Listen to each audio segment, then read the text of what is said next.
Okay. You've been away from like the music scene for a few years, working on a new album and signed with a new label and everything. Can you talk a little bit about the new album and tell whatever you're able to tell at this point? Yeah. Yeah. Well, this album was a different one. I knew something special was happening, kind of in my own soul, I guess, with the music that was brewing, and I just couldn't stop writing. So I just wrote and wrote. It seems like I took a break. I definitely did not. In fact, the only thing I've been doing is working. It's just been quiet, so it looks as though I sort of took a break. But when in actuality, all I've been doing is working. But I just wrote and I recorded a ton of music, probably about 5 albums worth of music, and I did it all myself. And with this album, I just really, I don't know, I really wanted to see where the songs would take me. I wanted to follow whatever was coming out naturally, and so I didn't allow any kind of walls to be up, any kind of barriers that would be, subconsciously there, like, is this Rocket Summary enough, or is it not Rocket Summary, or is it too rock, any of that. And so I really just wrote and wrote and wrote, and just kind of let the music lead the way this go around. And it's a really different record because of it. Even when I was making the record, in my mind, I wondered if it should come out as like a side project or something, because some of the songs are pretty different. But then I just thought, bands evolve, and I love the Rocket Summer so much, and the fans, and the history and the legacy, and it's just a new chapter for Rocket Summer, and I'm really excited about it. The first single you chose was Same Air. Do you plan on releasing a video for it? Yeah, we shot a really cool music video for it, and we're in the middle of editing it right now. And it actually features a friend of mine who's a pretty well-known actress, which is kind of cool. And just like a really trippy, visually stunning video. A lot of visual effects, so it's taken a minute. We shot it like a month ago, or longer, maybe even like 5 weeks ago. But there's just a lot of visual effects, so the directors have taken a lot of time to finish it. Do you have an estimated release date for that? Hopefully in a couple weeks. We'll see. 'Cause I know a lot of people are looking forward to all the new stuff coming out. Yeah, I sure am. I get it. We've been playing some new songs on the tour, though. It's been kind of cool to try out some stuff live in the record. Yeah, I noticed that you played a bunch of new songs on Friday. How do you feel the fans are receiving the new music, since you're kind of experimenting with the sound a little?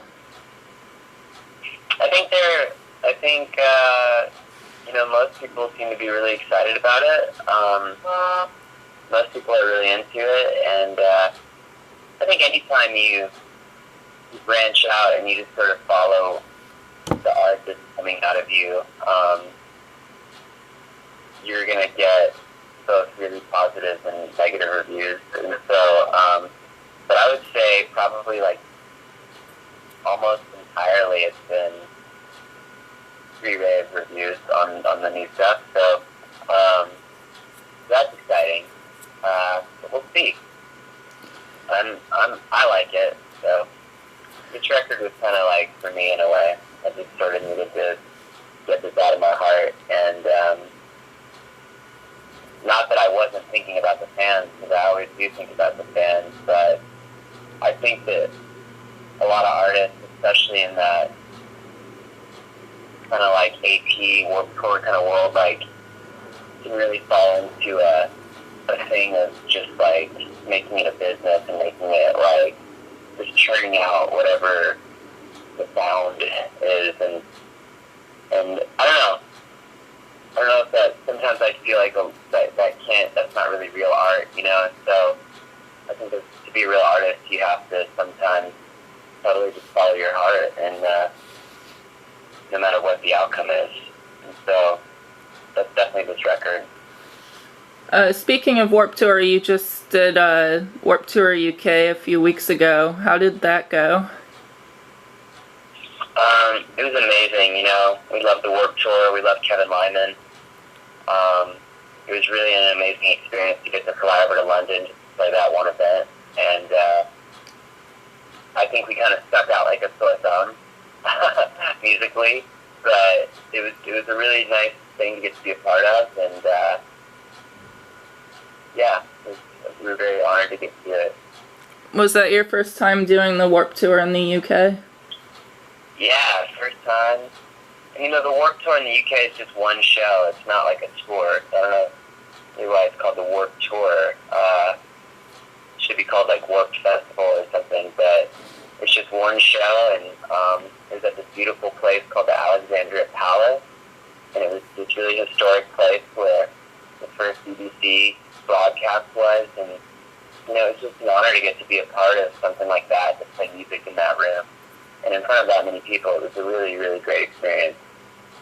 Yeah, I saw some video footage and it looked like it was a really cool place. Such a cool place. Such a cool place.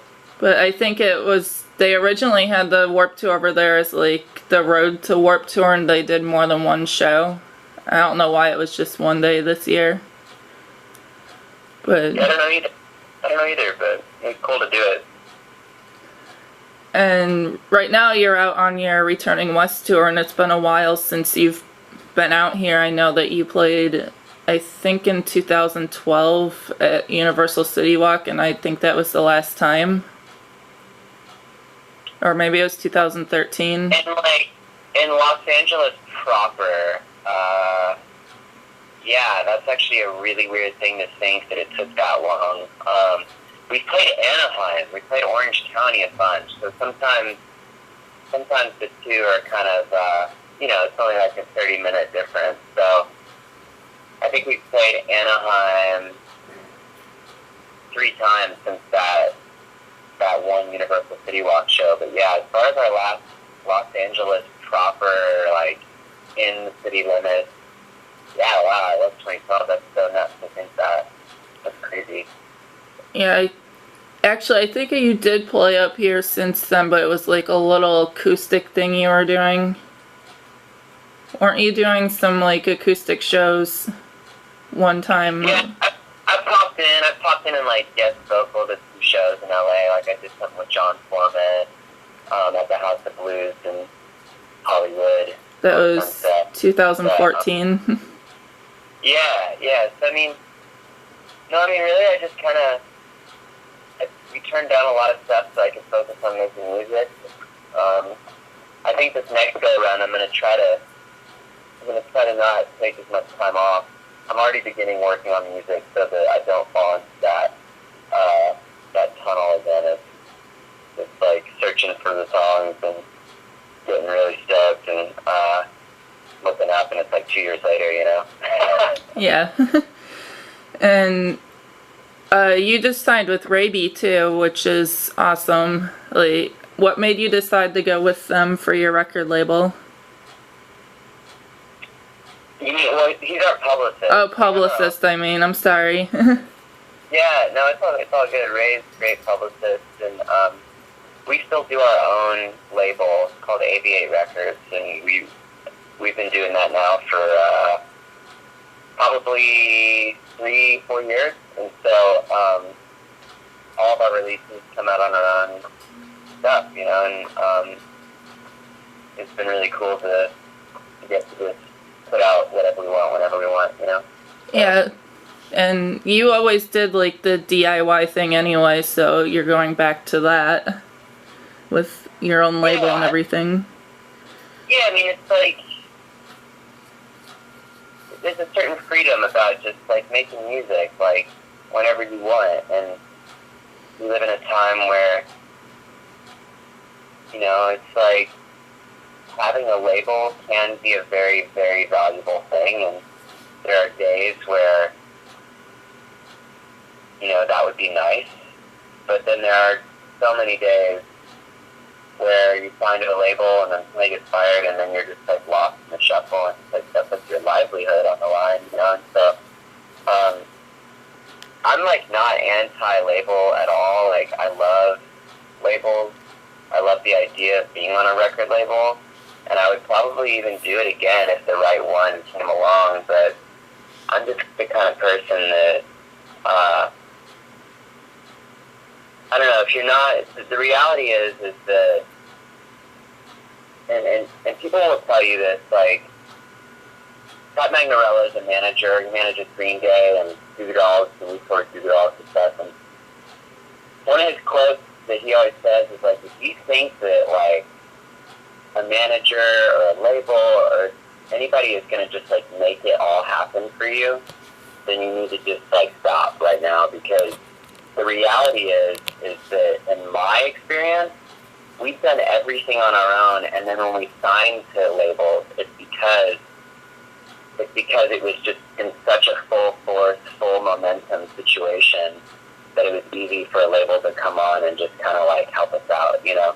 And so we've never been in a situation where it was like, ooh, we signed and then all of this stuff happened. It was like, the reality, as much as I don't like it, because I wish I could just be an artist, and I wish I could just be like, you know, peace and love, like the hippie guy, like making songs every day. But the reality is like, you have to do a lot of work in order to, like, you have to fight. You really have to fight to make music for a living and to play music. And for me, the battle is worth it. Like, I love music too much, and so sometimes that fight does look like, okay, well, this isn't going to happen unless we do it ourselves, you know? And so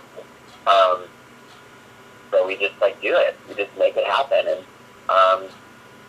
all the while, though, like, certainly always open-minded to signing with a label and would love the right situations. But in the meantime, we're trucking, you know? Yeah. It's like we're trucking, and if people want to come along and join the ride, then we would totally entertain it. But right now, and the only way we can really do that is to just do it on our own and not, like, have to wait on a million people to sign off on things. I know that the current tour is only, like, West Coast and a handful of dates. Do you have any tour plans in the works for, like, a full U.S. tour, playing maybe a bigger venue in each stop? Yeah. Well, when the record comes out, which is soon, and maybe before this runs, we'll be able to give you a release date. We're working that out with Ray right now. Yeah, I mean, we're definitely going to be doing a spring tour, and it'll be like a headlining release tour of the album, you know. So this tour that we're on right now, the Returning West tour, in a way, is kind of like a warm up to all that. We're just playing some of our favorite markets on the West Coast, and just kind of getting back out there. You know, it's been a minute, so we figured let's, like, shake some of the dust off and go play some songs and just, like, reconnect with the fans on the West Coast. And luckily, our fans over here are so incredible that it'll be easy for us to come back quicker, you know, and they'll be there. But it's been fun to play these shows, man. It's like, I miss it so much. So in Anaheim, I got a little misty. It was just the most beautiful show. Like, the most beautiful crowd. The love in the room has just been, you can feel it, you can touch it. It's like, you can feel it in your soul. It's like unlike any tour I've ever been on, where there's just so much love, man. It's like, it's hard to describe, but it tastes really sweet. Having been in a cave for 2 years, to come out to that kind of love is just really touching. Yeah, at the LA show, like, everyone was totally getting in, singing all the songs, and having a great time with you. And it's great to see that, because I don't see that much anymore. Yeah, I feel like everything's, like, you know, things have shifted a lot, and people are so concerned about